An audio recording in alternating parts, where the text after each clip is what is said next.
Kalau kalian ke Menara Kudus, jangan langsung pulang, tapi ke Museum Kretek dulu aja. Ini alasannya. Halo guys, sekarang aku berada di Museum Kretek. Nanti kita akan explore di dalam Museum Kretek itu seperti apa. Jadi, jangan lupa tonton sampai akhir.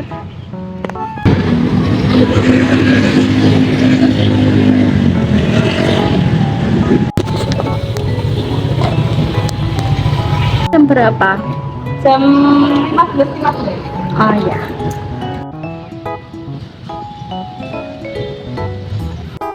Di bagian tamannya banyak banget daun-daun. Dan di sini pembangunannya ya guys. Kita akan masuk ke dalam. Nah, tumben tutupan ya, biasanya tuh dibuka.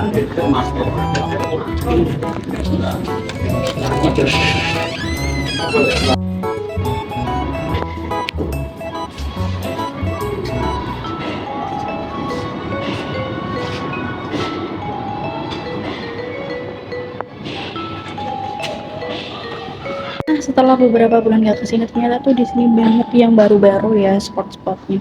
Nah, di sana ada jarum, terus di sini ada koleksi-koleksi yang baru. Tuh, ada koleksi-koleksi yang baru. Sebelum itu, kalian udah tahu nggak siapa pendiri kretek atau rokok di Kudus tersendiri atau penemunya bahkan? Kalau belum tahu, bisa cari di Google. Nggak usah. Kita cari tahu di sini karena Museum Kretek membagikan semua apapun terkait kretek, terkait rokok. Nah, di sini tuh kita biasanya menyebutnya adalah yang menemukan adalah Bapak Niti Semito. Kita lihat biografinya dan juga gimana sih orangnya seperti apa. Cekidot. Nah, jadi Niti Semito itu ini. Benar, ini adalah patungnya Niti Semito dan juga banyak pencerahan. Nah, ada yang mengira bahwa tidak hanya Niti Semito yang menemukan, tapi Bapak Jamhari. Nah, ini ada yang baru di sini nih, Bapak Jamhari. Kalau kalian pernah tahu informasinya bahwa dulu tuh yang menemukan Bapak Jamhari itu dari istrinya dulu tuh, bapak ini tuh sakit. Nah, sakitnya tuh dengan mendapatkan rokok, nggak mendapatkan sih, meracik rokok yang dibuat oleh istrinya, dan beliau jadi sehat. Nah, kalau ada yang salah tolong dikoreksi. Sekarang kita masuk ke room ini. Ini ada beberapa koleksi-koleksi. Tada! It's. Nah, ini adalah koleksi peninggalan Niti Semito. Ada apa aja nih? Banyak banget. Nah, teman-teman, kita lihat drawing letter atau surat dari Niti Semito ke M. Karmine. Terus ada ini. Ini ada belangkon dari Niti Semito.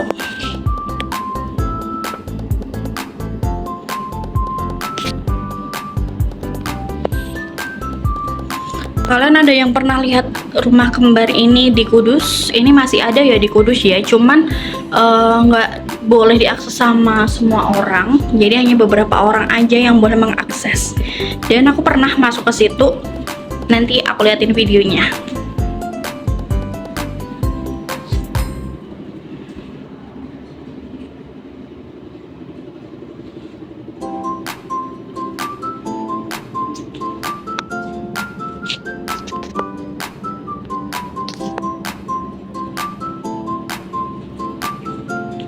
Ini mesin pengetiknya dari Baltiga. Baltiga tuh rokok ya, jenisnya itu atau mereknya Baltiga. Zaman dulu banget ya sih. Nah, tetap tenang, kalian kalau pengen akses bisa juga lewat barcode ini, bisa di screenshot ya. Ini adalah, bentar ya, aku sekarang dulu. ini adalah terkait catatan-catatan atau biografi dari Niti Sumito. Ini pun apa ya, kayak tulisannya tuh di zaman dulu banget, ya kan? Mana sih yang bisa kelihatan banget ya. Nah, puncak ini nih, puncak aja puncak kan, bener kan. Ya seperti itu guys. Kita next ke tempat berikutnya. Ini tuh ibaratnya kalau kita pengen lihat apa aja terkait rokok, pembuatan rokok zaman dahulu tuh ada di sini juga. Nah, ini juga ada miniatur pada zaman dahulu mulai pembuatan rokok ya. Ini adalah proses pengolah bahan baku. Nah, bahan baku bener. Ini adalah bako yang jadi apa sih? Yang di dalam rokoknya tuh ada ini nih. Ini tuh awal mulanya tuh dari sini nih. Proses pengolahan bahan baku rokok klobot. Ada tembakau sudah disiap panen petik daun. Kelihatan ya? Proses mengolahnya dan proses pengolahan bahan bungkus rokok klobot. Mulai dari sini. Terus ini tuh kayak jagung sih, tapi aslinya mah tembakau ya. Terus diolah jadi satu gini ya. Oh itu tuh, itu kayak dirajang-rajang gitu loh, terus diayak, terus dikeringin jadi ini gitu. Tadi kita kan udah tahu cara pemrosesannya dengan tembakau. Kali ini kita lihat peralatan penggulungan rokok kretek dan juga jenis-jenis tembakau. Ini itu tembakaunya tuh beda-beda banget, kedet 1, kedet 2, kedet 3. Ini tuh daunnya ya, daun tembakau. Terus itu tuh udah diproses, udah ditemanggung. Ada dari mana aja nih? Ada dari Bojonegoro, Madura, Temanggung. Ternyata dari itu semua sih. Tembakau Muntilan, Raksan. Dan ini nih. Ini penjelasannya, boleh screenshot, dan ada cengkehnya juga. Cengkeh Ambon, bukan Nona Ambon ya. Nona Ambon pice. Ada Bogor, dari Bogor, Purwokerto, Trenggalek, Jawa Timur, Manado. Terus ada saus rokok Subarto, ternyata ada saus tembakau. Tuh. Saus rokok merupakan bahan yang difusikan untuk menambah cita rasa tertentu pada rokok yang diproduksi dengan esen, digunakan industri makanan. Oh my god, ternyata ada ya. Terus ini proses membesut klobot. Jadi klobot itu tuh emang jagung tahu. Oh, tadi jagung. Klobot itu daun jagung yang sudah dikeringkan. Ini nih prosesnya. Alat besut klobot. Terus juga ini ada peralatan pengolahan rokok kretek. Ini peralatannya yang masih digunakan sampai saat ini di pabrik-pabrik rokok. Ada alat guling kretek, ada paper kretek. Difusikan mempermudah pengemasan. Oh ini nih. Ini prosesnya kalau di pabrik-pabrik tuh seperti ini. Ini apa nih? Kertas pembungkus rokok. Nah, ini tuh sama kayak yang dikonsumsi masyarakat. Ada tartat, kertas pembungkus rokok. Ini prosesnya. Tuh banyak banget. Nah, di sini ada Niti Sumito. Terus ada Choyanghai, Atmawijoyo. Ada Mosli. Siapa ini? Sirin Atmo. Ada ini dari Nojorono, rokok gabris atau manggis. Ada ini ya yang jabubul tadi. Nah, rokok sukun, kalian pasti tahu rokok sukun. Ini nih, Pak Wartono. Dan yang paling kayak ibaratnya sedunia ibaratnya ya, atau sekudus. Ini dia, Ayu Wing gak bener gak sih? Ini pendiri rokok jarum pada tahun 1951. Ini nih orangnya yang super duper kayak banget. Terus ada rokok delima, rokok jangkar. Begitu nih, udah swastawan di Kudus. Kita lanjut lagi ya. Kita lanjut ke sebelah sini adalah benda-benda yang apa nih? Benda promosi pabrik kretek sebelum kemerdekaan dan pasca kemerdekaan. Kita dimulai dari sini aja. Ini ada kayak cangkir, nampan, stand buzzer bal 3, foto band musik, foto pesawat Fokker, Amanda promosi bal 3. Ya untuk peralatan minum-minum mungkin ya kayak kumpul bersama gitu. Nah ini ada pensil. Ini jambu bol yang paling viral pada zamannya. Ini setelah kemerdekaan. Perbedaannya adalah lebih modern dari yang itu karena ada kayak topi-topi, terus udah berwarna juga. Ini juga ada payung kayak aksesoris tuh. Oh ini nih sangat modern. Terus bagi yang kepo gimana sih rokok kok bisa di Kudus atau ibaratnya di dunia lah bisa semembludak itu, so viral itu.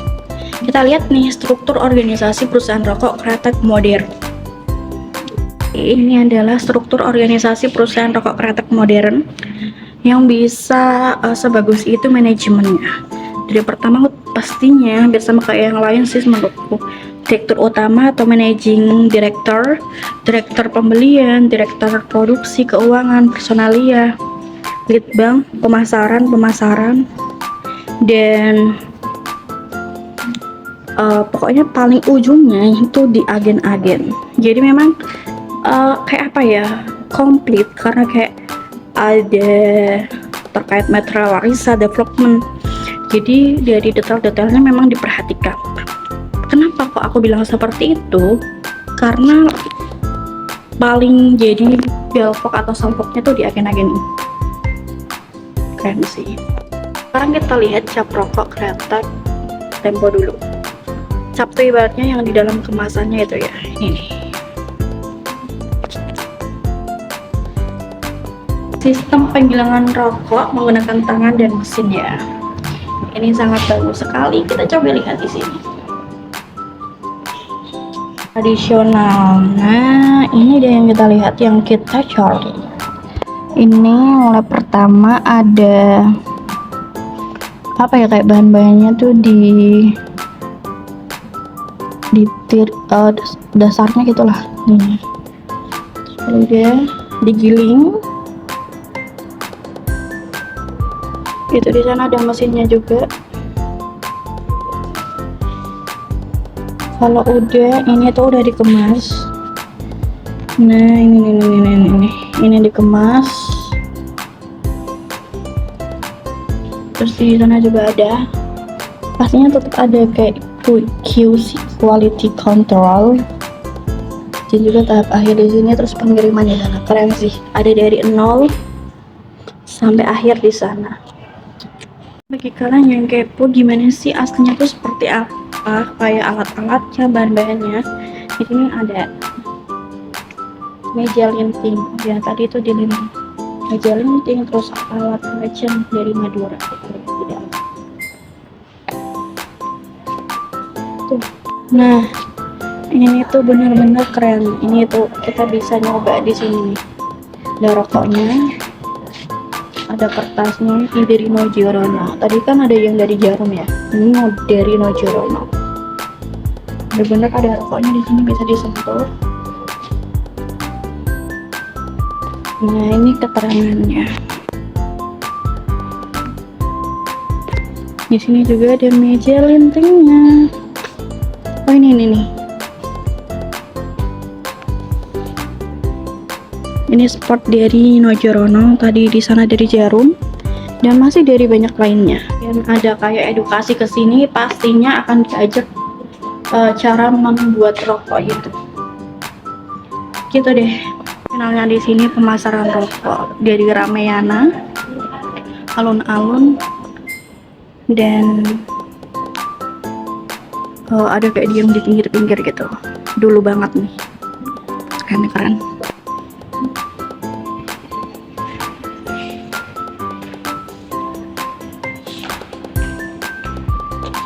Kalau boleh cerita ya, aku tuh memang bukan pegiat sih, kayak bukan aktivis, bukan pegiat, tapi aku tuh pecinta juga kayak sejarah-sejarah yang ada di Kudus, bahkan luar Kudus. Yang di luar Kudus tuh aku sangat kepo, apalagi di Kudus sendiri ya kan. Jadi aku tuh sempet atau sering juga ikut serta kayak walking tour atau belajar terkait sejarah rokok atau belajar terkait Kudus, itu sering banget. Jadi paling nggak tahu beberapa terkait sejarah-sejarah yang ada terkaitnya dari Museum Kretek ataupun Niti Semita ataupun terkait kretek yang ada di Kudus. Cuman kalau kalian dapat informasi terkait sejarah rokok atau sejarah kretek di Kudus, itu pastinya beda-beda versi ya. Jadi kalau yang pastinya yang mana, semua orang juga bisa mengakui, karena yang namanya sejarah tuh bisa dikatakan siapa aja kecuali ada buktinya. Nah, buktinya kan ada di sini juga. Cuman kalau bukti kan dari gambar aja kan. Nah, kalau dari gambar kan bisa bisa dispekulasi sama orang lain atau di sudut pandangnya sama orang lain gitu.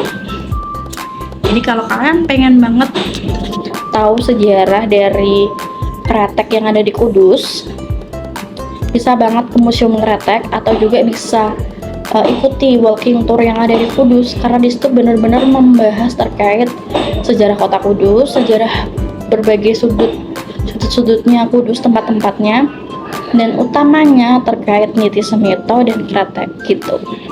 Dan di sini tuh nggak hanya museum aja, ada banyak banget replika Kudus, rumah-rumah, dan juga di sini ada bioskop untuk anak-anak, edukasi juga di sini.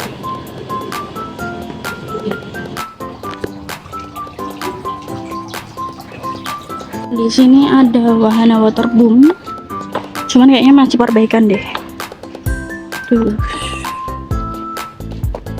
Nah, kalau di sini ada kayak rumah replika rumah adat Kudus. Ada apa aja ya? Tuh, dari sini ke sana, ke sana. Ada kayak kapal, kayak rumah biasa tingkat gitu. Terus ada kayak mau semacam menara, itu kayak masjid ya, atau musola. Dan ini juga kayaknya tuh kayak balai desa gitu. Nah, setelah yang pandang tentang Niti Semito 3 Bal, isinya tuh ini. Udah gini aja. Nggak tahu sih ini tempat buat apa. Tapi semacam, aku capek banget. Sebenarnya ada lagi sih di sana. Bentar deh, aku jalan dulu ya. Di tempat aku duduk sekarang, di sampingnya tuh ada tulisan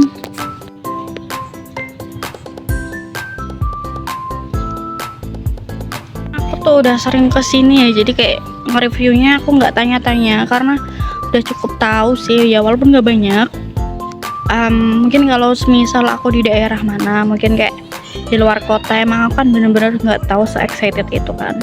Pasti aku tuh tanya abis sama yang jadi jaga di sana gitu. Sebenarnya tuh banyak yang bisa diakses di menara Kretek, Museum Kretek. Dari museumnya, dari rokok dan lain-lain. Terus ada wisata-wisata buat anak-anak bermain. Dan juga di sini ada replika-replika rumah yang bisa kalian lihat apa sih Kudus, gimana sih Kudus, kalian bisa lihat ke sini kok, serius. Selain ada di Kudus, maksudnya selain Museum Kretek, juga Museum Jenang, ada Museum Pati Ayam, itu purba. Jadi Kudus kayak selengkap itu guys. Dari sejarah-sejarahnya tuh museumnya ada 3. Ada, nggak hanya 3 sih, ada yang kayak hidden gem gitu, ada yang masih diakses hanya untuk beberapa orang, nggak umum, dan itu hanya di event-event tertentu gitu. Kalian nanti aku kasih info di akhir aja akun-akun yang bisa kalian follow. Nanti di situ akan banyak banget informasinya gitu. Sekarang kita kembali ke parkiran ya. Tuh dulu tuh ada pameran di sini. Biasanya ini dibuat untuk pameran-pameran gitu.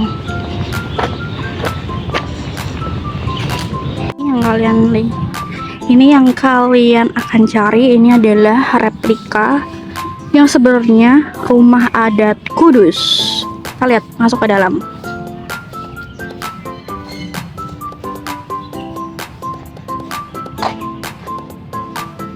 Ini rumah adat Kudus. Dalamnya seperti ini. Wah ya, capek banget aku. Kalau kalian mampir ke Museum Kretek, jangan lupa ke yang sebelah pojok ada replika rumah Kudus atau rumah adatnya. Kalau di Kudus sendiri tuh masih ada beberapa masyarakat yang yang rumahnya masih kayak rumah adat, tapi hanya beberapa gitu.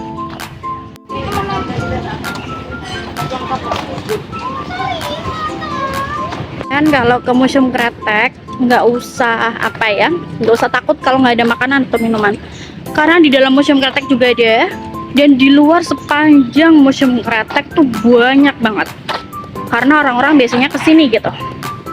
Jadi selamat berliburan ke Kudus dan jangan lupa mampir ke Museum Kretek.